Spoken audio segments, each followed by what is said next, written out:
Good morning. Welcome to our NCBCE NC Virtual Collaboration for NC Career Connection Speaker Series.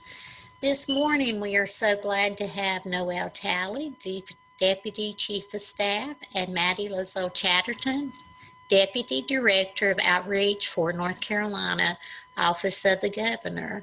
So ladies, we're so excited to have you, and we would just love to hear what you have to tell us today. So let me stop this a minute and I'll get in your PowerPoint. Well, we're excited to be here. Good morning, everybody. Good morning. Happy to be with all of you.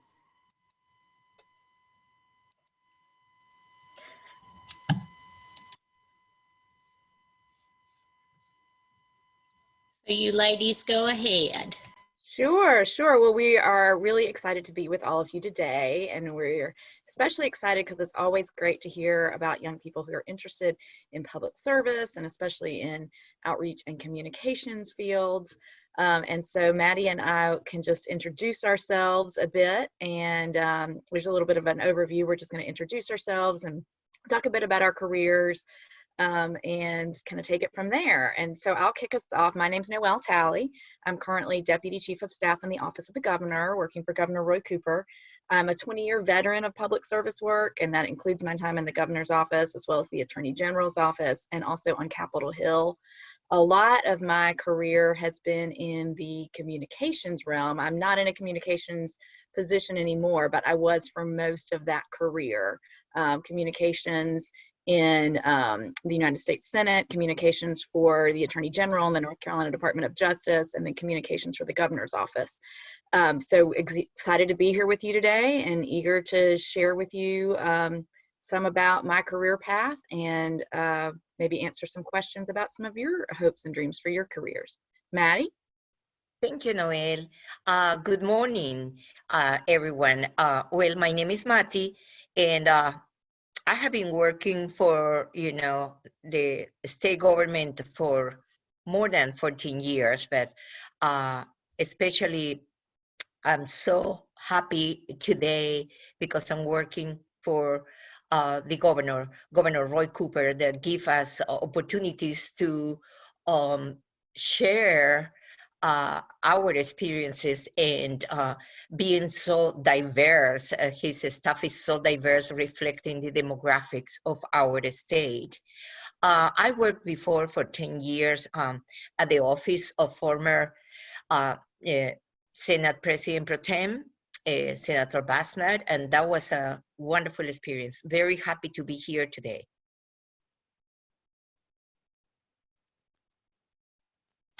So I'll start off and talk a little bit about what we mean when we talk about communications, particularly in the context of communications work for government or public service communications work. And again, this is where I've spent a lot of my career, and that includes developing content. Basically what we're trying to do with communications is communicate with the people of the state about the programs and the services that government provides. So that's developing that sort of content that explains those government programs and policies. And when I say content, that can mean a lot of different things, right? That can mean written materials, that can mean graphics, photographs, videos, animation even. There's a variety of different ways that you can communicate with the public. And when we communicate with the public, we're both trying to communicate directly with them, but also through the news media. So think about social media. That's a way that we can communicate directly with the public. Public service announcements, holding live briefings like the ones the governor's been holding regularly throughout the COVID crisis. But then there are certain things we do that are a little more targeted at getting our message out through the news media. Think about press conferences, think about press releases, for example. And then public events are another part of it. And I have here a photo of one of my most fun days on the job, which is we were honoring at the governor's mansion. The governor issued a proclamation to honor the UNC Tar Heels men's basketball team after they'd won the national championship. And so I got to go Heels. I'm a Carolina grad myself, but I got to meet a lot of the stars on the team. So that was a pretty exciting day. And so public events and planning those events, helping put on those events, is a part of communications work too. And here we are at public engagement and the outreach office. It's a lot of fun. A lot of work, but a lot of fun because you engage with communities um, throughout the state. And uh, we organize before and now virtually meetings by region. Like for instance, we have a big meeting in Buncombe County and then in Asheville. And then we went the next time to Charlotte in Mecklenburg County. And other time we have that in New Hanover and then in Pitt County in Greenville. One of the most interesting experiences for me was going to our meeting, regional meeting in Bryson City, Swain County. It was beautiful to see the wonderful Mother Nature through more than 5 hours and a half trip driving, but the things that make this so interesting, but about these meetings is that you have at that time, now we are doing virtually, the communication and the listening sessions that the governor wanted that we have with constituency there. And it is amazing because, for instance, you can see in those meetings um, uh, people of all ages. In the case of Swain County in Bryson City, they were 4 high school students that they have one, like Noelle, remind me, Noelle, they have a representative that spoke and asked a couple of questions, and there were people that they were seniors. So at that time, will Noelle and Kim and Kia asked us to present today, I was thinking of that meeting, that there was more than 55 people, it was the perfect example how North Carolinians from 15 years old, 13 until 78 or 80 years old, they can have the very same and most important impact, communicating to us, telling us what we have to do. If we're doing something good, yes, we are doing something good, but we have to do better in these areas. I really enjoyed that time. Well, we meet, and talk with interesting advocacy groups. Now we are doing in a virtual manner.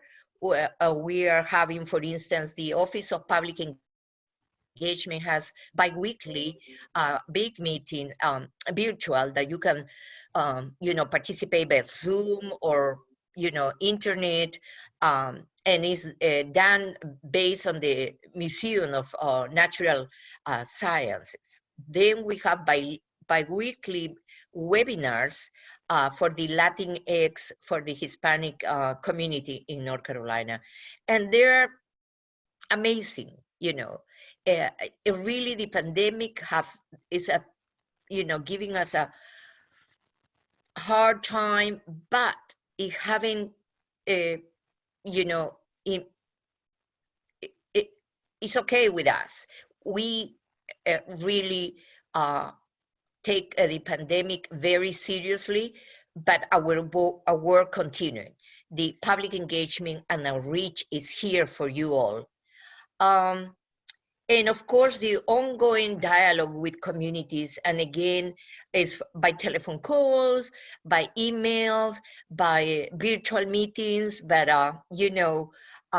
probably all of you, the participants, love these virtual events because you are champions in IT. So really, in public engagement and outreach, other very important part that I don't want to forget is the constituency services. And there in that part of our office, other colleague is in charge of, daily telephone calls, emails, and then proclamations made by the governor by request, awards like the Long Live Pine, etc. So both a segment of that office, we work very much as a strong team. And Matty, I think you make an excellent point, you know, whereas before pre-COVID, you all were going out to different parts of the state and able to be there physically on the ground with the community, which was wonderful, of course. But the technology that we're using now does give some advantages in that, you know, geography is not a barrier anymore, and even timing's not a barrier. So if somebody wants to participate in a meeting and it's, you know, they don't have to, they can do it, if they have the technology, they can do it using their phone or from their own home or office. And if they can't do it at the time that it's live, they can even watch a broadcast of it or a recording of it later. So it does present some opportunities to hear from people statewide. And I think you made an excellent point that when we have those community meetings, it's community can mean, you know, it can be a geographic community. It can also be a community of people who are interested in a particular issue, but it can span quite an age range from, you know, we have young people to up through senior citizens, like Matty said. And yeah, and I wanted to go back to the previous slide. I'm sorry. That was the day last year of the celebration of the Hispanic Heritage Month, and Governor Roy Cooper, you know, made a proclamation for that. It's national event from a celebration rather. And it's Hispanic Heritage Month again now, right? So. Yes, again, and it's September 15 to October 15.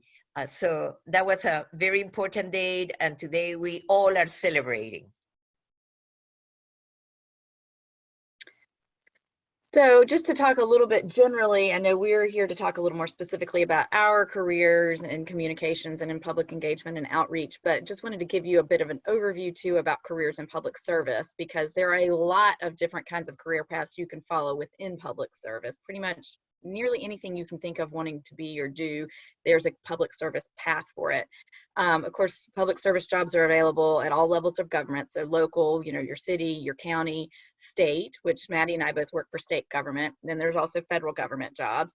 Most of these, of course, are going to be in the United States, but there are even some overseas government jobs, for example, the U.S. Foreign Service or other types of diplomatic jobs. You can also do a public service career path that's working more in nonprofits or NGOs, non-governmental organizations. So public service doesn't have to just be government service. Here, again, talking a little bit more about where we work for the state of North Carolina. Just thought it'd be interesting to give you a little bit of an overview. The state is one of the largest employers in North Carolina. We have around 130,000 employees, and we do have employees in every one of our 100 counties. So while Raleigh may be the capital and a lot of the state agencies may be headquartered in Raleigh, that doesn't mean that that's the only place that we have state employees. I mean, state employees work across our state. And as I said before, they're in a variety of fields. You know, they are in communications and outreach, like Matty and I are, and management, but also in public policy, legal, financial, healthcare. You know, we have doctors and nurses who work for state government. IT, we have lots of technology experts who work for state government. In arts and culture, think about the museums, think about state aquariums, state parks, etc. Transportation, you know, engineers, environment, scientists who work on behalf of the state. Economic development, and that's just a few of the things. I mean, they're pretty much anything you can think of. There's some sort of job in public service related to it. So whatever kind of career path you're thinking about, I would just encourage you to think about opportunities in public service. That can be a great way to get some good experience in your career.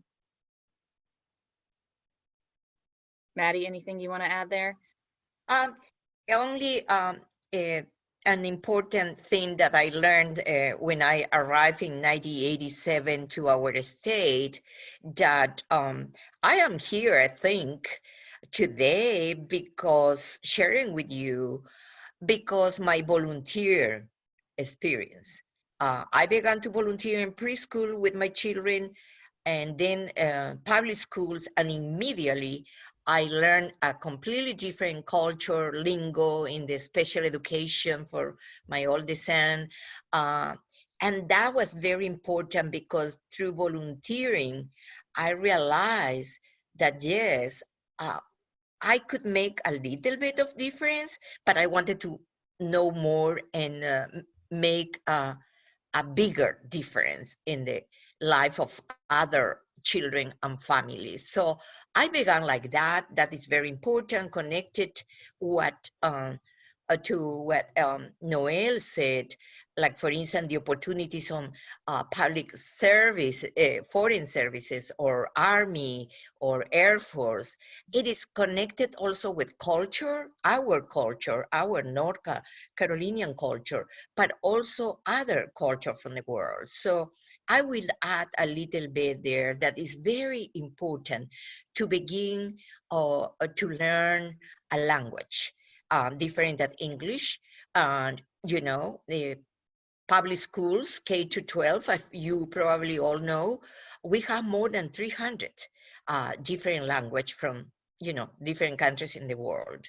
Um, I think Noelle have said everything that, um, uh, you know, I, I would add only piggyback on what Noelle said about the dreams. Dream big. You know, I have a friend who said it's okay to have many, many, many dreams.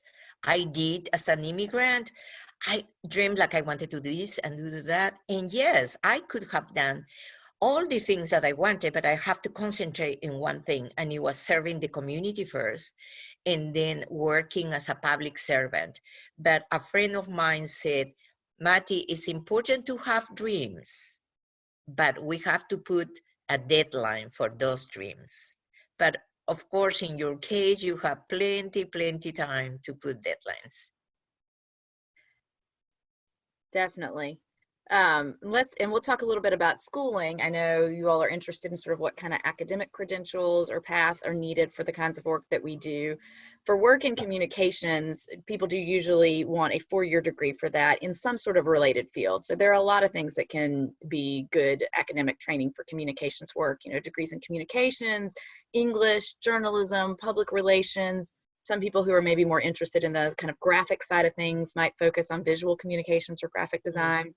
Really any kind of field where you can develop your communication skills and hone those, written skills, oral communication skills, visual, if that's something you're interested in as well, is what will prepare you for that kind of work. For more general government and public service work, some of the degrees that are popular are policy, political science, really other things in social science or liberal art fields. Sometimes they're even government or public administration degrees. And then some of the specialized jobs I talked about earlier, if you want to pursue those paths, you would of course need a specialized degree, whether it was some, accounting or internet technology or engineering or whatever it might be. Me personally, I have a bachelor's in English and French, and then a master's in technology and communication from UNC Chapel Hill. And I will be the first to say, when I was in college, I knew I was interested in a lot of different things. I wasn't exactly sure what I wanted to do for a career when I grew up. And there are times when even now at 44 years old, I'm not sure what I want to be when I grow up. But I do feel like my degree prepared me very well for the work that I do by really teaching me to be a better writer. And I think being a better writer also helped you become a better thinker, because it forces you to think critically about things and sort of logically about things, sequentially about things, to take a step back and try to see the bigger picture. So I do feel like my academic background was helpful to me in the work that I do today. And I'll apologize because apparently there's a helicopter flying over my house right now, so I'm sorry if it's suddenly very noisy. And Matty, I know you want to talk a little bit about your background and how it relates to the work you do today, your academic background. Yeah, thank you, Noelle. Well, I was born and grew up in Peru, South America, and I my bachelor degree, it was elementary education. So I became elementary school teacher in a National Women Pedagogic Institute of, for education for women only.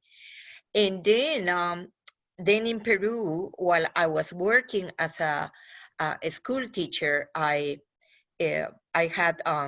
studied for science of pedagogy at the National University of Education in Lima, Peru, and I had a master. what I'm saying that I have been sharing this with other people, that my mother was a teacher and then a principal, and she really I wanted to become an archaeologist first, then a diplomat, and then from one paper, one document that I couldn't get in time, I decided to go, hand by hand with my mother, to apply for, becoming an elementary school teacher. I did, and it was the best thing I could have done, because that prepared me not only for becoming a teacher, but I learned that, like my mom used to say, a teacher always is a teacher. A teacher is a public servant, it's a community servant. And so I feel so good about it. And also, one of the barriers that I moved to Venezuela for 9 years, Dominican Republic almost 5, and then my home, North Carolina. But I think you can listen to my accent, but I said is the accent in the community. I'm not seeing any more accent in any language, because I have been working a lot with my self-esteem. And when I studied grammar in high school in Peru, my second language is German. I studied 16 years of German. So I realized when I came here that my accent was even stronger than my accent today in 1987, because I have the influence of German on me. And then, of course, we study English, but I wish I could study even more English being in Peru. But that's the reason that I'm very keen about languages, because they are connected with culture, with food, with art, with music. And it's a good schooling too, learning about more languages. So thank you. And I'm sure I can see lots of parallels between your training in education and the work you do today, right? I mean, teachers have to have a lot of the same skills that you have to have as someone who focuses on outreach and public engagement. They have to be able to engage their students. They have to be able to engage students from a variety of backgrounds and talk to people from a variety of walks of life. That's certainly very similar to the work you do. And they also have to be good at listening, right, to their students and meeting their needs. All right. We're ready to move along. There we go. Additional clubs, work experience, and shadowing. So we were asked to talk a little bit about things outside of formal schooling that can help you get some of the experience you need to pursue a career path. And one thing I would want to do is just give a shout out to the Governor's Page program, which is open to all North Carolina high school students. Usually this is a program where you actually physically come to Raleigh for a week and get exposed to a lot of different parts of state government, get to take tours and meet with people from different state agencies. We're not able to do the in-person portion right now. Hope to be able to do that again in the near future, but there is a virtual version going on right now too. So I would highly encourage those of you who are in high school or are going to be in high school in the next few years to look into that. I've got the link here and happy to get you more information or connect anybody with our Page program director who might be interested in learning more about that. But it really is a great program. There are also so many great opportunities for you in your community and through your schools. You know, a lot of student clubs and a lot of community organizations can give you the opportunity to learn and use the skills that you're going to need if you're interested in potentially pursuing communications or outreach jobs in the future. Think about organizations have to hold membership drives, they hold fundraisers, they have to plan events. You know, that's all good work that's in the realm of certainly outreach, public relations, marketing. So that's a great way to get some experience.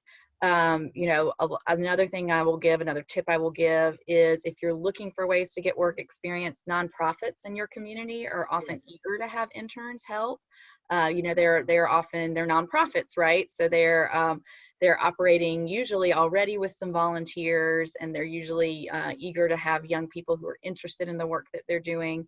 So that can be a place where you can get some experience with some of these same kinds of duties. Job shadowing is certainly a great opportunity if you know someone or know someone who knows someone who does a particular job that interests you. Don't be shy about reaching out. People usually love the opportunity to talk about what they do. They're usually flattered by the idea, wow, some young person who could pick any kind of career in the world is interested in what I do. Yeah, I'd be glad to talk to them about it. I know job shadowing can be a little tricky right now during the pandemic with a lot of different career paths being jobs that people maybe are working remotely at the moment, so it may not be the best opportunity for that. But this is a great time to do informational interviews. You know, people can do that through Zoom, through FaceTime, or just over the phone. So again, I would encourage you not to be shy about reaching out and asking. If you know, the worst thing people can say is no, but they're never going to say yes if you don't ask them in the first place. And in many cases, you'll be surprised people will say yes. Matty, other tips you want to give there? Well, We were again, I'm talking about going back. volunteering earlier too. Yeah. Yeah, I think the most important start, and is no pressure, is volunteering.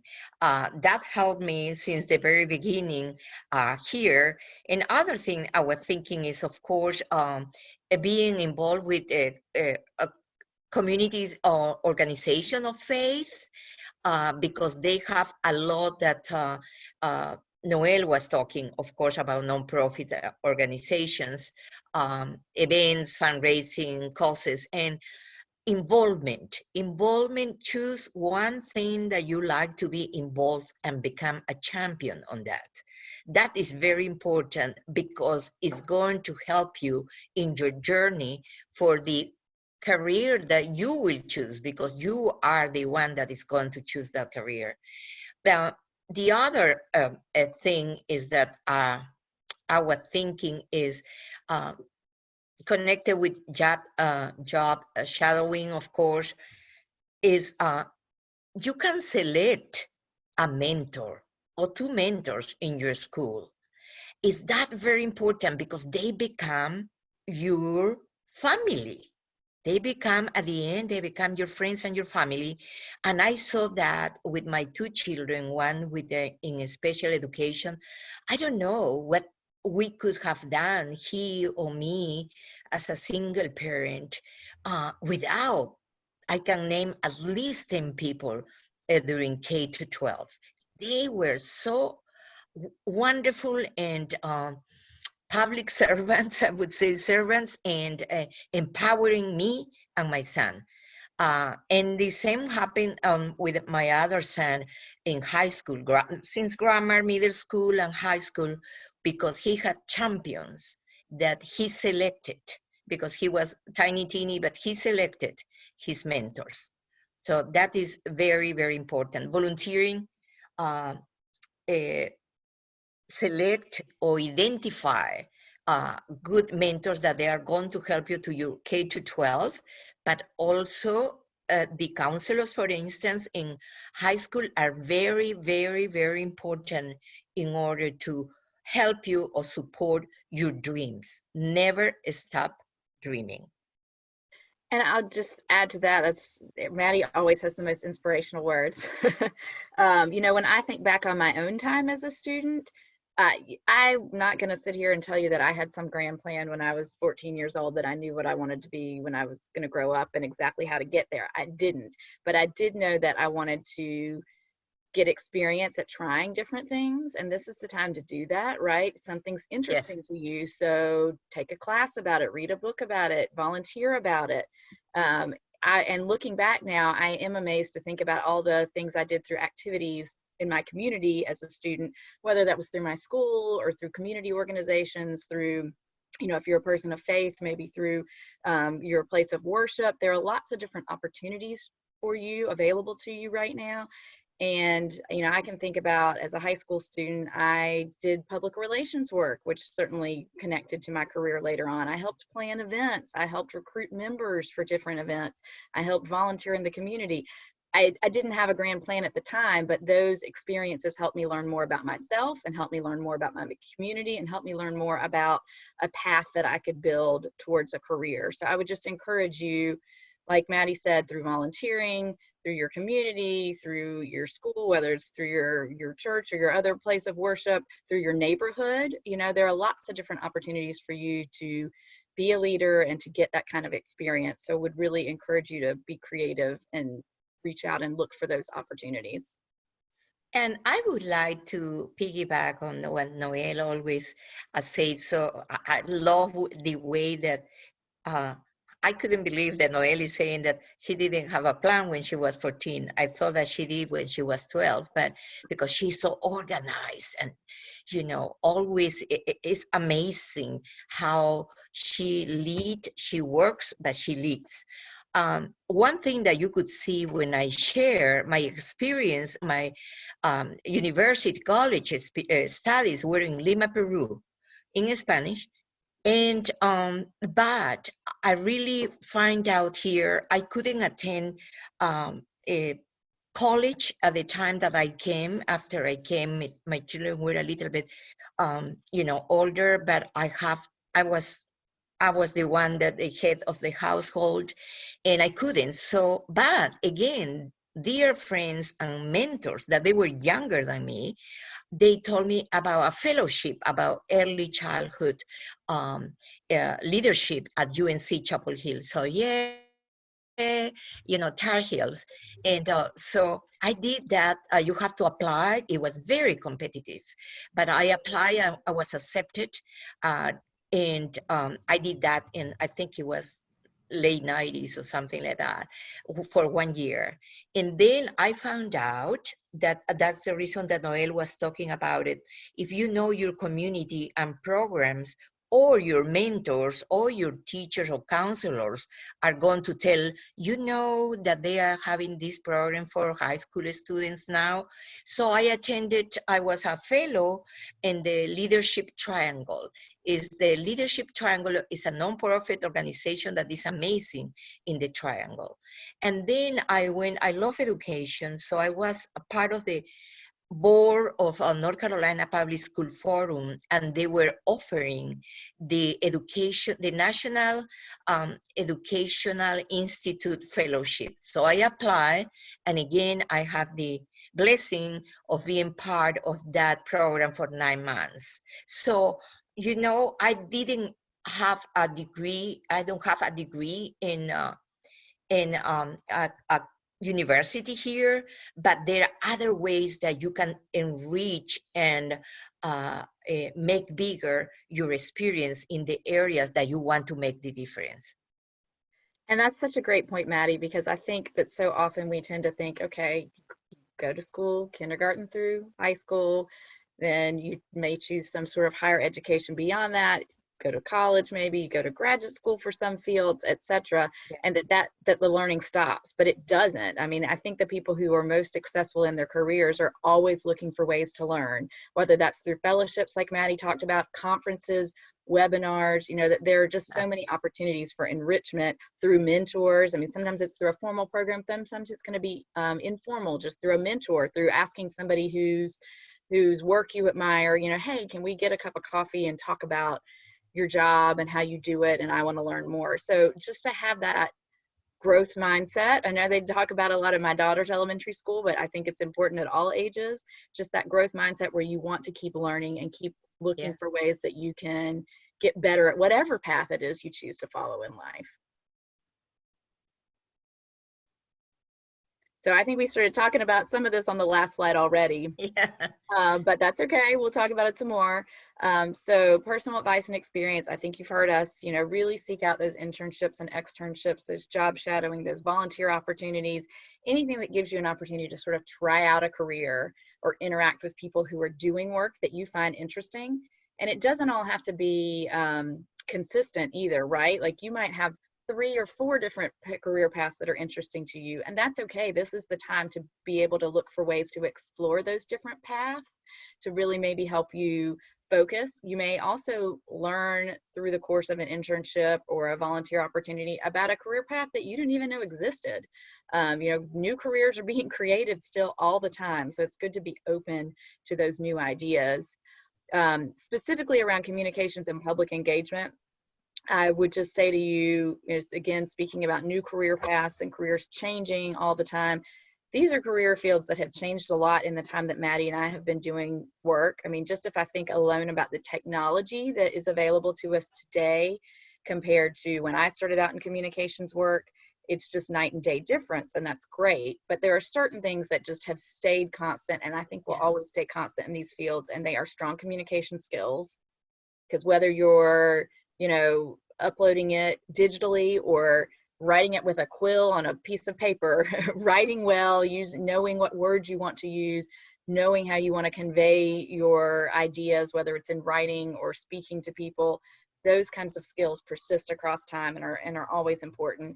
And then also just the ability to connect with people authentically and in a way that shows empathy with them. That's something that it doesn't matter whether you're connecting through Zoom or whether you're connecting in person or whether you're connecting through an email or whatever other technological forms of communication and connection we may have in the future. Those are just skills that I would encourage you to work on at any point in your life. And to really seek out those experiences like we've been talking about that give you an opportunity to interact with other people, whether it's virtually or in person. Again, doesn't really matter, but just interacting with other people, especially those who are different from you in some way, because that's where you have the opportunity to learn the most often, and to really be able to learn how to put yourself in someone else's shoes and to understand and grow from the wisdom and the benefit of their experience too. Matty, I know you have things you want to add to that too. There was one other thing I was going to think of to say. It just went out of my head though. So when it comes back to me, I'll say it. So go ahead, Matty. Yeah, you can say, well, you have done a wonderful, wonderful, job here explaining, including helping me and remind me something very important that is, I had a phone call, an email rather, the other day, and it said, Matty, I really I'm thinking to, to form a non-profit organization. Can I have a phone call with you and you can help me? I said, well, I think inside me, I said, both of us, we are going to learn, but I said, of course, we'll do it.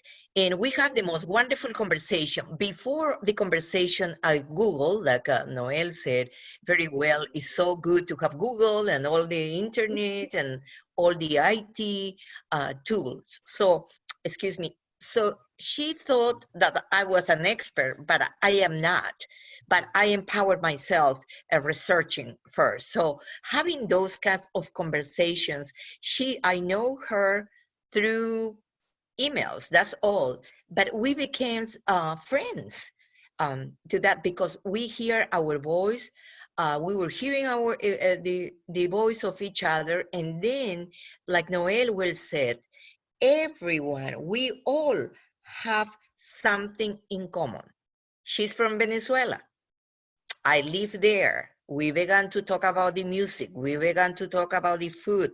We began to talk about geography, areas, and it was wonderful. And she's in love with North Carolina. She lives in Eastern North Carolina. I'm in love with North Carolina. So it was kind of a competition there. But it's very, very, very important, as Noelle have said, that we should have conversations by email, by Zoom, by Microsoft Teams, by telephone, whatever you want. But that would help you and help me, stay in contact, no isolated, like living in an island, but without people. But that is very important. And also, again, we all are in this together. And like Noelle said, how important is connect you with people that they are different than you. So you become richer, and not only in culture, but with experiences in your life. Noelle and I really admire so much Noelle, but I'm very grateful. She's much younger than me, and yet she has just a little bit younger than you, Matty. What are you talking about? Yeah, but the thing is, the way that she does make you feel, because I didn't know about something, and she presented the way that I will be empowered with that new knowledge, but at the same time, I am not being diminished. And with that, the personal advice and experience, I'm going to quote Justice Sonia Sotomayor. Don't ever, ever let that anyone define you. You know, women and young men and young women, because we are unique.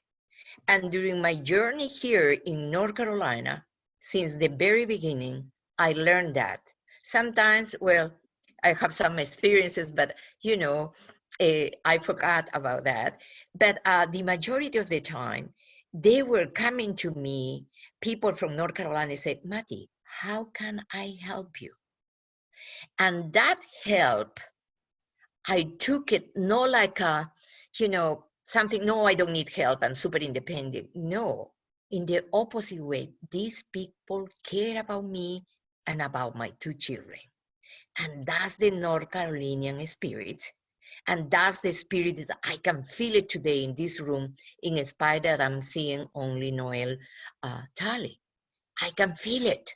And you have all the time, as Noelle said before, you have plenty time to having 4 careers or 10 dreams. You have all the time, but begin today, not tomorrow, no later. I mean, if you work with somebody as inspirational and upbeat as Matty, it's hard not to feel good about the work you do. So Matty, thank you for all of that. Oh, and I thought of the other thing I wanted to say. It's just circling back to what we were talking about before with having that mindset of being sort of a lifelong learner, that it's not just through school that you learn, but to look through for other ways to learn, and throughout whatever career path you follow, to keep looking for opportunities to learn and grow and get better. I was just going to tell a couple of examples of why this is important. I mean, any career path you choose, or you may follow more than one career path throughout your life, the career is going to change over the course of time. When I think back about my very first job in state government, I was working in the governor's office for then Governor Hunt, and that was a time period, it was the late 1990s. Email was still a new thing, believe it or not. Not everybody had it. And so most people who wanted to contact the governor wrote letters. We got tons and tons of letters. And it was my job to open those letters, to read them, to catalog them, to try to figure out, okay, this person's writing about this particular problem or issue, who can help them with that, or who needs to write them back. And you know, today we do still get letters, but we tend to get an awful lot more phone calls and emails. So the technology has changed there, but the need of being able to meet the needs of people hasn't changed, right? That's something that's persisted. Another story I'll tell is my very first job as a press assistant or deputy press secretary on Capitol Hill. We still, most people in the news media world and who work in communications look at clips every day. And what they mean when they say clips are, you look at sort of what stories are out there in the news media. And today it's going to be an email, right, with hyperlinks to stories that are available online. When I was starting out, it really was clips. And the reason they were called clips is because you physically took some scissors and you cut things out of a newspaper. So again, it's changed so much. There are all kinds of platforms and tools now available. It's amazing. You don't just have to rely on what you can physically get your hands on anymore. You can, you know, with the click of a button, you can see news from all around the world. So there are always going to be ways that whatever career path you choose is continuing to change, and you just got to be open for those new experiences. And that's part of what makes the job exciting too, right? If you did the exact same thing the exact same way the whole time, it might not be the most exciting job in the world. So I'm just going to add that. One thing is that, piggyback on that, I was going to say that I learned early on that expression that they say, you go to a job and you have maybe a job description, but hello, like I said, that job description is going to be, you know, bigger and bigger, or I would say not bigger and bigger, but you have to add every day that is different in a job in the government, new responsibilities. And I would say for that, I would suggest to be creative. It is very, very important to be creative, and also don't be afraid or express your opinions of give your contributions, because as Noelle said before, it does not matter the age or not. It matters that some people have experiences that I, at this time in my life, have never have happened, like happened, and never have, like happened in Bryson City. One of the high school students opened my eyes, make it say, oops, I missed that. I'm going to begin to work on that area. We can all learn from each other for sure. So I think we have time now to take some questions from any of the students who would like to ask us something. We're happy to take your questions, or if not, maybe we'll ask you a few questions.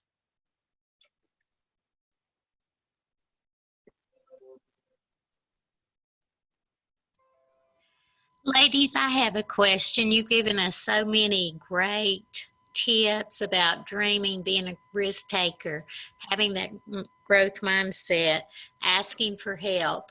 Is there a particular area that you have personally learned from along the way, or someone that impacted your life in a really big way that helped you in your job pursuit?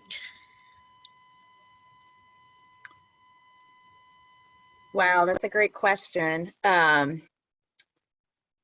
know, I feel like I've been so fortunate with all of the people I've worked with to really learn from and have them help me grow. And I think one thing I would say is it's not, I think sometimes people look for mentors, they kind of look up in the organization chart for mentors, like the people who can mentor you or the people who are your boss or people higher up in the chain if it's sort of a hierarchical organization.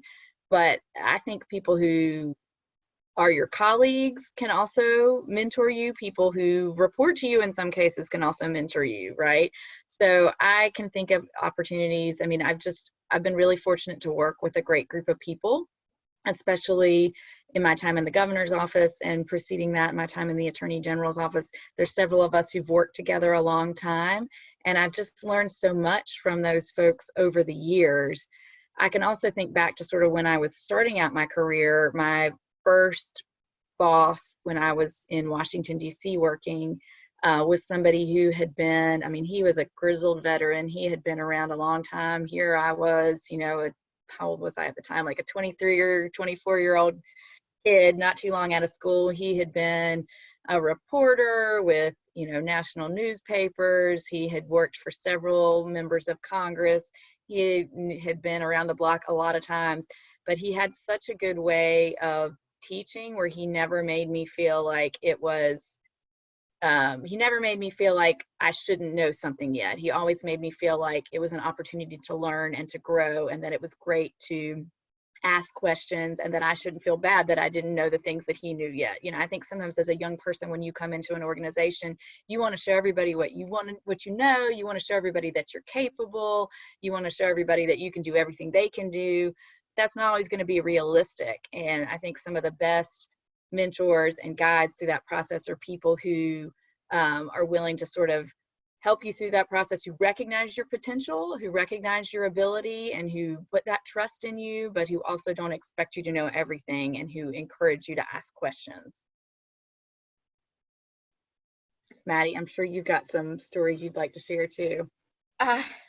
Yeah, again, at that time, when I began, for instance, at the Senate, I didn't think myself that I was different, but yes, of course I was super different. But the welcoming of those people, the senators and my colleagues, was so warm.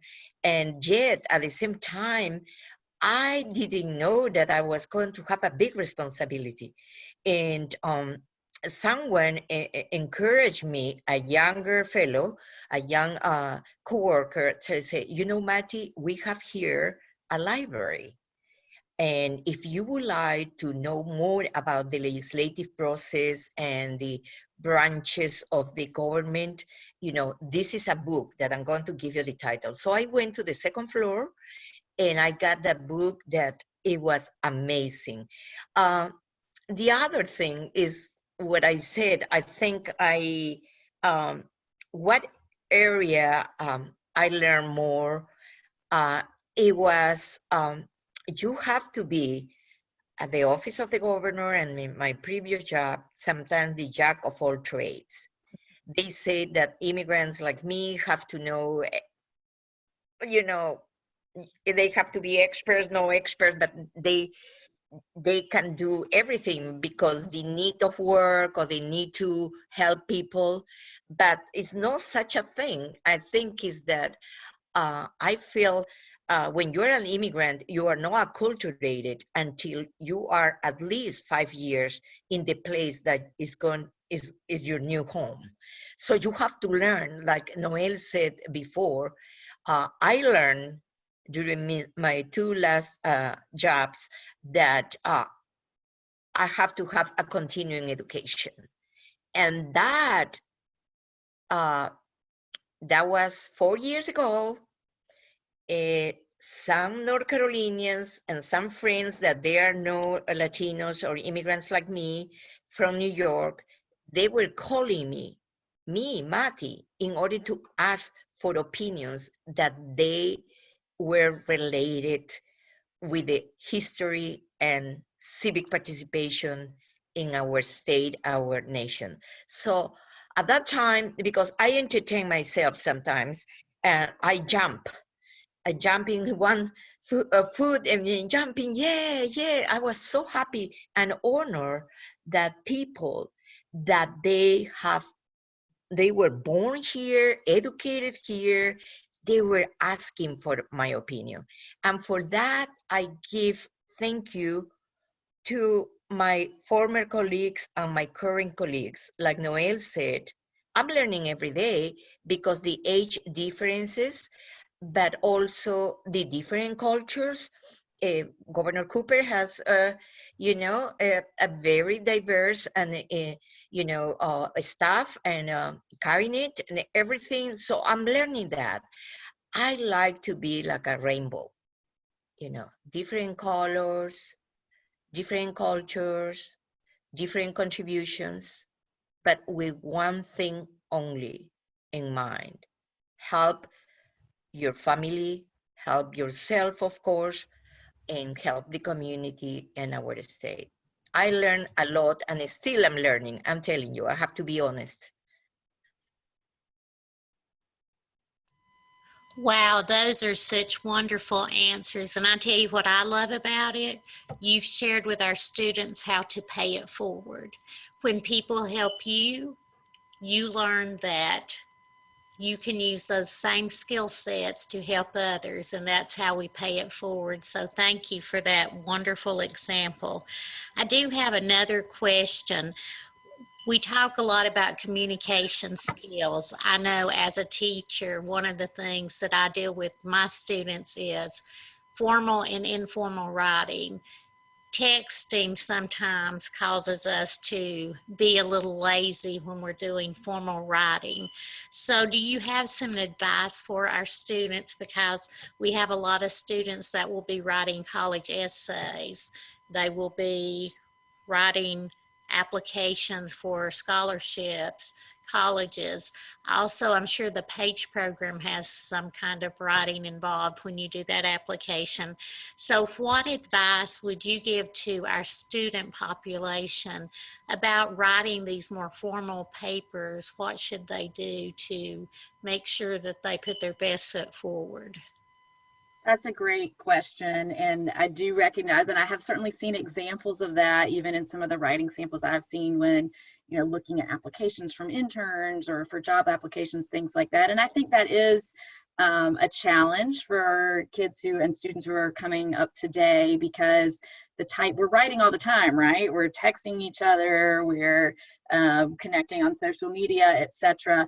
But it's sort of, how do you learn that voice has got to be different from your formal writing voice, right? Whether it's for school or for professional opportunities. And one way I kind of look at it is almost like when you're reading a novel and different characters have very different voices, right? It's the same author, but they're able to capture different voices for these different characters. And you almost have to think about a way to do that for yourself. I mean, you still want your writing style to be authentically your own, but people should be able to tell the difference between your writing style for a research paper for class or an application for a school program or a internship program or the PAGE program or a job application letter, etc. So, you know, I think you probably get some good experience through more formal writing styles through your schoolwork, but I would also encourage you to look at sort of professional writing samples as well.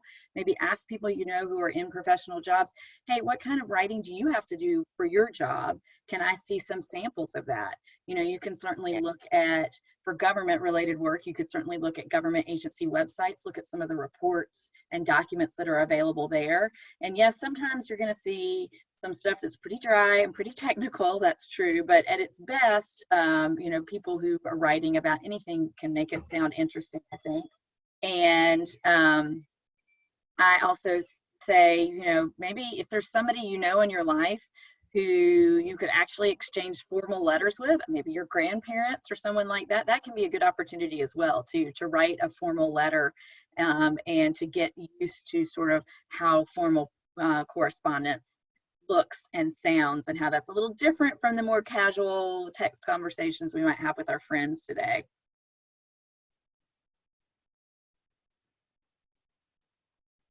Is that helpful?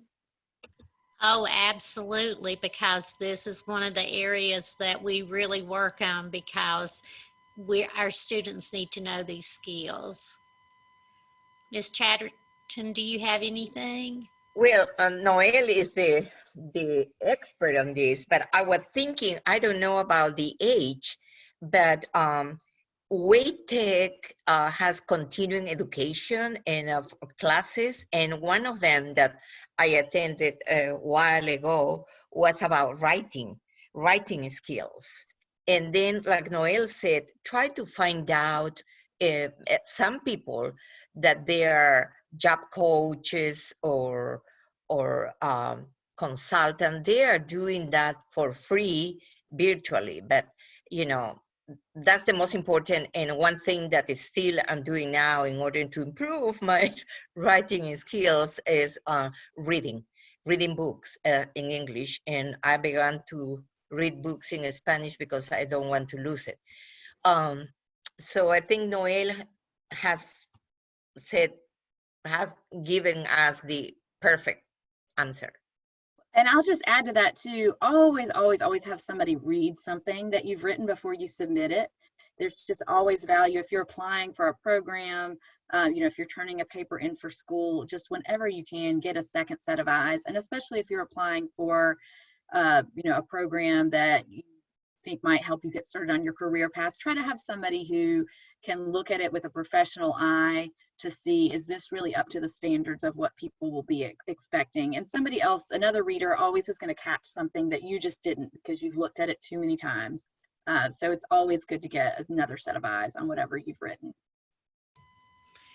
You ladies have given us so much expert and also very personal and applicable advice that our students can take and look at careers. And I thank you, Ms. Talley and Ms. Lazo-Chadderton, that you have taken the time out of your busy schedules to share with our students today. And I know that there are many students that will gain a lot of great knowledge from this presentation. So I appreciate it, and we thank you for doing this for us because it's a very needful service.